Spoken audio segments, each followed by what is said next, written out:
Hello hi welcome back to our channel. So ఈరోజు అయితే KFC style crispy fried chicken అయితే చేయబోతున్నాం అనమాట. సో క్రిస్పీ చికెన్ చాలా ఇన్స్టెంట్గా ఈజీగా చేసేయచ్చు. సో ఎలా చేయాలి ఏంటి అనేది మీకు ఈరోజు చూపిస్తాను. సో వీడియో స్టార్ట్ చేసేద్దామా. సో ముందుగా అయితే గ్రెయిన్ అండ్ గ్రేస్ వల్ల చికెన్ రోస్ట్ మిక్స్ అయితే ఇలా తీసుకొచ్చాము. దీంట్లో మనకి ఆల్రెడీ రెడీమేడ్ మసాలాస్ ఉంటాయి అన్నమాట, లైక్ బ్రెడ్డింగ్కి అండ్ మ్యారినేషన్కి కూడా. సో చూడండి, ఇది ఓపెన్ చేయగానే 2 ప్యాకెట్స్ ఉన్నాయి. ఇది మ్యారినేషన్ మిక్స్ అండ్ ఇది వచ్చేసి రోస్ట్ బ్రెడ్ మిక్చర్ అనమాట. సో ఈ ప్యాకెట్స్ ఇచ్చారు. ఇది ఎలా ప్రిపేర్ చేయాలని మీకు ఇక్కడ బ్యాక్ సైడ్ ఉంటుంది, అది చూసేసుకొని ఈజీగా చేసేయచ్చు. చికెన్ కొద్దిగా 1 గంట మ్యారినేట్ అయితే చాలా సింపుల్ అండి, ఫాస్ట్గా చేసేసుకోవచ్చు. ఫస్ట్ అయితే ఒక వెజిల్ తీసేసుకుని ఇలా మ్యారినేషన్ మిక్స్ ఉంటుంది కదా, అది వేసేసుకుంటున్నాను. సో దాంట్లో తగినన్ని వాటర్ పోయండి. మరీ మొత్తం పల్చగా కాకుండా, అక్కడ 50 to 100 ml అని ఇచ్చారు. సో అకార్డింగ్ టు దట్ కూడా పోసుకోండి. లేదంటే మనకి మామూలుగా మ్యారినేషన్ ఎలా చేస్తాం ఐడియా ఉంటుంది కదా, అంత కన్సిస్టెన్సీలో అయితే మీరు వాటర్ వేసేసుకుని ఇలా ఏదైనా స్పూన్తో కానీ ఫోర్క్తో కానీ కలిపేసుకోవాలి. సో ఇక్కడైతే 1 kg చికెన్ తీసుకున్నాను. సో దాన్ని ఇలా వాష్ చేసేసుకొని కొంచెం అల్లం వెల్లుల్లిపాయ అండ్ పసుపు వేసేసి అలా పెట్టుకోండి. సో ఇప్పుడు ఆ చికెన్ని మనం మ్యారినేట్ చేసుకునే మిక్చర్ ఉంది కదా, ఇందాక వాటర్ వేసి చేసుకున్నాం, దాంట్లో వేసేయండి అనమాట. చికెన్ పీసెస్ చిన్న కాకుండా ఇలా స్ట్రిప్స్ లాగా కట్ చేపించాము, సో దట్ మనకి కేఎఫ్సీలో స్ట్రిప్స్ తిన్న ఫీల్ రావాలని చెప్పి. సో అన్ని పీసెస్ అలాగే ఉన్నాయి అండ్ 2 లెగ్ పీసెస్ ఉన్నాయన్నమాట. సో దీన్ని ముక్కకి మంచిగా పట్టేటట్టు చాలా మంచిగా కలుపుకోవాలన్నమాట. ఈచ్ అండ్ ఎవ్రీ పీస్కి ఆ కోటింగ్ అనేది పడాలి. సో అలా మంచిగా కలిపేసుకోండి. సో చూడండి, అలా చక్కగా మొత్తం ఇలా నీట్గా కలిపేసేసుకోండి. చూసారు కదా, ఒక 5 minutes అన్నా మీరు అలా కలుపుతూ ఉంటే మంచిగా దానికి మసాలా అనేది పడుతుందన్నమాట, marinate mixture. So leg pieces కూడా ఉన్నాయి కదా, వాటికి కూడా కొంచెం కట్స్ చేసేసుకోండి, పైన కట్స్ వేసేసుకొని అలా పట్టించేయండి. దీన్ని 1 గంట పాటు ఫ్రీజర్లో పెట్టేసుకోండి. నేనైతే ఫ్రీజర్లో పెట్టేశాను. సో ఆఫ్టర్ 1 hour మనకి రోస్ట్ మిక్స్ ఇచ్చారు కదా, రోస్ట్ బ్రెడ్ మిక్స్ అని చెప్పి, అది ఒక వెజల్లో వేసుకోండి. నేనైతే హాఫ్ వేసుకుంటున్నా, మొత్తం వేసుకోవట్లేదు. సో హాఫ్ వేసేసుకుని ఇప్పుడు మన ఆల్రెడీ మంచిగా మ్యారినేట్ అయిన చికెన్ ఉంది కదా, అండ్ ఇవి చిల్డ్ వాటర్. సో చిల్డ్ వాటర్ని చాలా చల్లగా వాటర్ని తీసుకోవాలి మనము. సో ఆయిల్ వేడి పెట్టేసుకొని ఇలా చికెన్ స్ట్రిప్స్ ఉన్నాయి కదా, చికెన్ స్ట్రిప్స్ని తీసుకోండి 1 by 1 తీసేసుకుని ఈ పౌడర్ ఏదైతే ఉందో పౌడర్లో ఇలా పెట్టేసుకోండి. సో పౌడర్లో మంచిగా ఆ చికెన్ పీస్ కోట్ అయ్యేటట్టు పౌడర్ని వేయండి. పౌడర్లో ఏం కూడా కలపొద్దండి, అండ్ చికెన్కి కూడా ఏం పెట్టొద్దు అసలుకి. సాల్ట్ కూడా వేసుకోవద్దు, జస్ట్ వాళ్ళు ఇచ్చిన మ్యారినేషన్ మసాలా ఒక్కటి ఉంటే చాలు. సో ఈ పౌడర్తో కోట్ చేసిన తర్వాత చిల్డ్ వాటర్ ఉన్నాయి కదా, ఐస్ వాటర్, దాంట్లో వేసేసుకోండి. ఒక 1 minute పాటు అలాగే వదిలేయండి, ఏం పర్లేదు. అండ్ ఇంకో స్ట్రిప్స్, ఇంకో పీసెస్ ఇంకొన్ని అలాగే తీసేసుకుని, సో వాటిని కూడా ఇలా ఈ బ్రెడ్ పౌడర్లో, అంటే వాళ్ళు ఇచ్చిన బ్రెడ్ పౌడర్లో అలా వేసేసుకొని కోట్ చేసేసుకొని మళ్ళీ సేమ్ చిల్డ్ వాటర్లో వేసేయండి. సో ఇలా చేస్తే ఏమవుతుందంటే మనకి పైన లేయర్ అంతా క్రంచీగా వస్తుందన్నమాట. వాటర్లో డిప్ చేసి, అది కూడా చిల్డ్ వాటర్లో డిప్ చేస్తే చాలా క్రంచీనెస్ అనేది వస్తుంది పీస్కి. పైన మొత్తం ఇలా ఈ బ్రెడ్ మిక్స్ ఉంది కదా, సో అలా దానికోసం మనము వాటర్లో డిప్ చేయాలి. సో దానివల్ల మనకి క్రంచీనెస్ ఉంటుంది పైన లేయర్ అంతా. సో అలా అన్ని పీసెస్ చేసేసుకుని ఇలా పట్టినన్ని పీసెస్ మాత్రమే దాంట్లో వేసేసుకోండి. సో ఈచ్ అండ్ ఎవ్రీ పీస్ని అలా వేస్తూ ఉన్నాను అనమాట. సో మధ్య మధ్యలో హ్యాండ్ వాష్ చేసుకుని అలా చేస్తూ ఉన్నాను. సో కొంచెం టైం టేకింగ్ ప్రాసెసే, బట్ పర్వాలేదు. మీకు ఒక 1 hour చికెన్ మ్యారినేషన్ అయితే టైం ప్రిపేర్ చేసుకునేది మాత్రం మనకు ఒక 15 to 20 minutesలో అయితే అయిపోతుంది, చాలా ఈజీగానే అయిపోతుంది. సో జస్ట్ మ్యారినేషన్ మనకి కంపల్సరీ. సో ఆఫ్టర్నూన్ అలా తెచ్చి మ్యారినేట్ చేసి పెట్టేసుకుంటే మనకి ఈవినింగ్ స్నాక్స్ టైంలోకి అలా వేసుకోవడానికి బాగుంటుంది.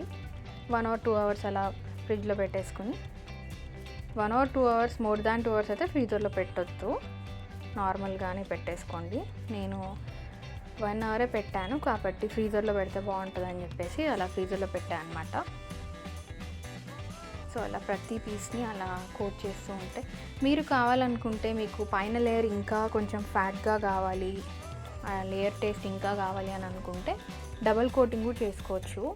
డబల్ కోటింగ్ అంటే ఏం లేదు, ఇలా పిండిలో వేసాక వాటర్లో వేస్తాం కదా, సో మళ్ళీ ఆ వాటర్ నుంచి తీసి మళ్ళీ దీంట్లో వేయాలి.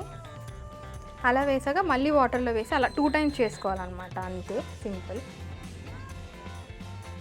సో చూసారు కదా, ఈచ్ అండ్ ఎవ్రీ పీస్ని నేను అలా చేస్తున్నాను. సో ఇక్కడ నేను ఇంకో హాఫ్ మిక్స్చర్ ఉంది కదా, ఈ బ్రెడ్ క్రమ్ మిక్స్చర్ పక్కన పెట్టేసుకున్నాను. ఎందుకంటే ఒకేసారి వాడేస్తే మనకి వాటర్లో ఇలా డిప్ చేసి తీస్తాం కాబట్టి పిండి అంతా పాడే ఛాన్స్ ఉంటుంది. సో మొత్తం ఒకేసారి నేను అందుకే వాడట్లేదు, అలా హాఫ్ వాడుతున్నాను అన్నమాట. కొంచెం హాఫ్ అయితే ఇప్పుడు వాడుతున్నాను. సో ఫర్దర్గా మిగతా పీసెస్కి అవసరమైతే అప్పుడు వాడతాను. సో ఇలా మీకు కావాల్సిన పీసెస్ కూడా ఇలా వేసేసుకోండి. 1 by 1 వేసుకుంటే టైం టేకింగ్ అని అనుకుంటే ఇలా 4, 5 pieces వేసేసుకొని కూడా మీరు చేసుకోవచ్చు. సో వీడియో ఏమాత్రం కూడా అలా కట్ చేయకుండా కంటిన్యూస్గా తీసాను అనమాట. సో చూడండి,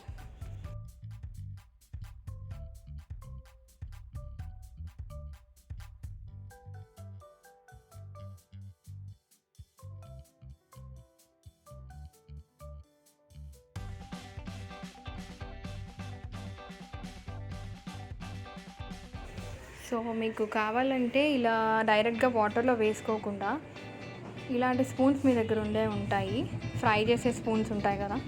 సో ఆ ఫ్రై చేసే స్పూన్స్తో ఆ స్పూన్ని ఆ వెజల్లో పైన పెట్టేసుకోవాలి, వాటర్లో డిప్ అయ్యేటట్టు. అప్పుడు ఈ పీసెస్ని అలా వేసుకోవచ్చు అనమాట. సో డైరెక్ట్గా మనము ఆ స్పూన్తో తీసేసి ఈ పిండిలో వేసేసుకోవచ్చు. సో అలా కూడా చేయొచ్చు. సో ఇలా పిండిలో కోటింగ్ చేసుకున్నాకైతే చాలా ఇలా కదపాలి, ఎక్సెస్ పిండి అంతా అలా ఊడిపోవాలన్నమాట పీస్ నుంచి. సో అది మాత్రం కంపల్సరీ చేయండి, లేకపోతే ఆయిల్ అంతా పిండి పిండి అవుతుంది. సో ఒక 5 minutes పట్టింది ఇవన్నీ చేసుకోవడానికి. చూడండి, అన్ని పీసెస్ అయితే రెడీ అయిపోయాయి. ఇలా అవ్వాలన్నమాట, క్రొకడైల్ స్కిన్ ఉంటుంది కదా, అలా అవ్వాలి పీసెస్ అన్నీ. మనము డిప్ చేసుకుంటాం కదా వాటర్లో అండ్ ఆ ఫ్లోర్లో. సో కొంచెం కదిపితే ఎక్సెస్ పౌడర్ అంతా వెళ్ళిపోతుంది.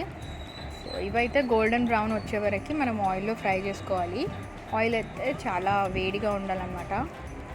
కొంచెం కుక్ చేసుకునేటప్పుడు మధ్యలో లో ఫ్లేమ్ పెట్టేసి కుక్ చేసుకోండి. ఆయిల్ మాత్రం టూ మచ్ హాట్ ఉండాలి. అండ్ ఇప్పుడైతే వీటిని నేను తీస్తున్నాను. సో ఇలా టిష్యూస్ వేసుకోండి, ఎందుకంటే కొంచెం ఆయిల్ ఉంటుంది. సో ఇలా వేసేసుకున్నాక నెక్స్ట్ ట్రిప్ వేస్తాం కదా, అప్పుడు మళ్ళీ స్టవ్ హై ఫ్లేమ్లో ఒక 2 minutes పెట్టుకోండి. అప్పుడు మళ్ళీ ఆయిల్ వేడాక అప్పుడు మళ్ళీ వేసేసుకోండి అనమాట. సో హై ఫ్లేమ్లోనే మనము ఇవి ఫ్రై చేసుకుంటే స్టార్టింగ్లో ఒక 2 minutes వరకు అవి క్రిస్పీ అవుతాయి. అండ్ వీటికి మెయిన్ టేస్ట్ ఏంటంటే పెరి పెరి మసాలా. KFC వాళ్ళు వేస్తారు కదా పెరి పెరి మసాలా. సో అది మీకు ఆన్లైన్లో దొరుకుతుంది, జెప్టోలో కానీ అలా. సో అలా ఫ్రై చేసుకొని పైన పెరి పెరి మసాలా వేసుకోండి. మయోనీస్ అండ్ కెచప్తో తినండి, ఎంత క్రంచీగా ఉందో అసలుకి, చూడండి. సో మీరు డెఫినెట్గా ట్రై చేయండి, పిల్లలకైతే చాలా బాగా నచ్చుతుంది. మా పిల్లలైతే చాలా బాగా ఎంజాయ్ చేశారు. అలా ఒక్కో పీస్ తింటుంటే టేస్ట్ అయితే చాలా చాలా బాగా అనిపించింది. పైన పెరి పెరి మసాలా కూడా వేసుకుంటే KFCకి వాళ్ళు అలా పైన మసాలా వేస్తారు కదా, సో అలా ఫ్లేవర్ వచ్చిందనమాట. చికెన్ కూడా మ్యారినేట్ చేసాం కాబట్టి లోపలంతా చాలా బాగా కుక్ అయింది. చూడొచ్చు మీరు ఇక్కడ, చూసారా తింటూ ఉంటే ఎంత బాగుందో అసలు. సో నేను లెగ్ పీసెస్ 2 లాస్ట్లో వేద్దామని అలాగే పెట్టాను అనమాట. సో నేను హాఫ్ ప్యాకెటే పౌడర్ వాడాను కదా, సో ఇంకో హాఫ్ ఇక్కడ వేస్తున్నాను. సో సేమ్ లెగ్ పీసెస్ని కూడా ఫస్ట్ ఈ ఫ్లోర్లో అలా కోట్ చేసేసుకుని మంచిగా తర్వాత దాన్ని వాటర్లో డిప్ చేసుకోవాలి. నేను డబల్ కోట్ చేశాను అనమాట, ఎందుకంటే లెగ్ పీస్కి లోపల అంతా మీట్ ఉంటుంది, పైనుంచి లేయర్ కూడా ఎక్కువ ఉండాలని చెప్పి అలా చేశాను. సో 2 లెగ్ పీసెస్కి కూడా సేమ్ ఇలాగే మంచిగా కోట్ చేసేసుకొని చాలా చిల్డ్ వాటర్లో పెట్టాను. మళ్ళీ సేమ్ ప్రాసెస్ చేశాను. సో అలా 2 లెగ్ పీసెస్ని అయితే రెడీగా పెట్టుకున్నాను. ఇప్పుడు ఆయిల్ ఆల్రెడీ హీట్లోనే ఉంది, అందుకే కొంచెం మాడిపోయింది అనమాట ఆయిల్. సో ఆయిల్లో వేసి ఇలా ఫ్రై చేసేసాను.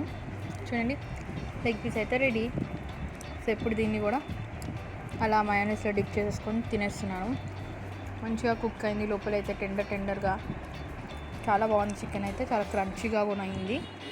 సో ఇదండి ఈ వీడియో, మీకు నచ్చిందని అనుకుంటున్నాను. ఇలాంటి మంచి మంచి వీడియోస్ కోసం ఛానల్ సబ్స్క్రైబ్ చేసుకోవడం అసలు మర్చిపోకండి. సబ్స్క్రైబ్ చేసుకున్నాక బెల్ ఐకాన్ కొట్టడం అసలు మర్చిపోకండి. సో మా నోటిఫికేషన్ వెంటనే మీకు వచ్చేస్తాయి. So thanks for watching. Thank you. Next వీడియోలో కలుద్దాం. బాయ్.